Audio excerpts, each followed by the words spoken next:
subax wanaagsan magaalada Nairobi saaka roob badan baa ka daaya haatan hataa way adag tahay in aad aragtid waxa ka horeeyo dabcan wadan taaganahay mar dhow baan dhaqaaqi doonaa roobkana aad u daaya waxa kaga daran qabowga iyo wax dhacaya marka waa maalin shaqo laakiin dadka xilligan oo kale gudahoodii ku laabanaya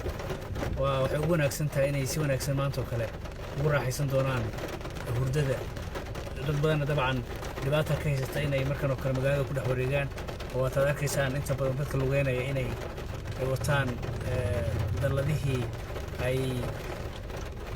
isaga ilaalin lahaayeen roobka bal xoogaan soconno markan oo dhaqaaqno waad arkaysaan roobka sida u daayo weliba sida maaragtay xawliga uu ku soconayo iyo